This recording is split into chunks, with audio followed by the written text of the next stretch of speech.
So for a magic circle, it's very similar to a slip knot. In fact, that's all you're doing is going into a slip knot and making stitches in it and then pulling it tight. So don't overthink it.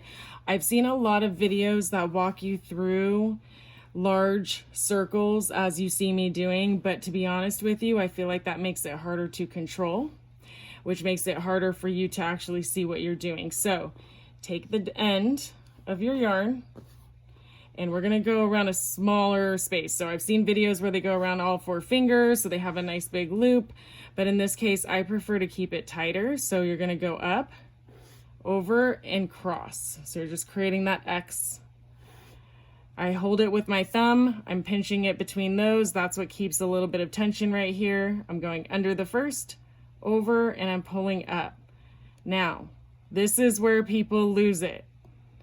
You're not changing anything. In fact, if you want to keep holding it and just keep stitching from there, it might help you to not feel like you're losing control, but you're just letting your fingers out of it and maintaining that shape.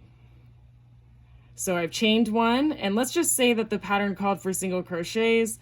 That's when you're going to start doing your single crochets into this ring right here. So I'm going to keep doing it. Usually for a circle, it would call for 8. You're just going to keep stitching into the circle, maintaining that tension. Don't overthink it.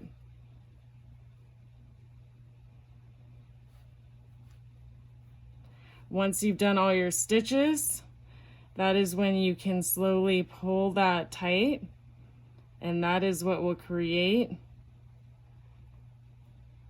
that nice tight circle that is nice and tight, which is what's nice about doing it this way instead of chaining 4, slip stitching, and then stitching into the circle that you've made. Yes, it has its time and place, but typically this gets you a more professional circle to start with. I've also used this on some triangle scarves, and then you're just working the triangle stitches into that big beginning magic circle. So best tips I have, if you are doing this, again, I've seen people do a bigger version and then they start trying to crochet into it, and because the loop is, you can see I'm dropping it, the loop is really hard to hold that way. So if you keep it a little bit tighter and pinch everything together with those remaining fingers, you have a little bit more, you'll have a little bit more control,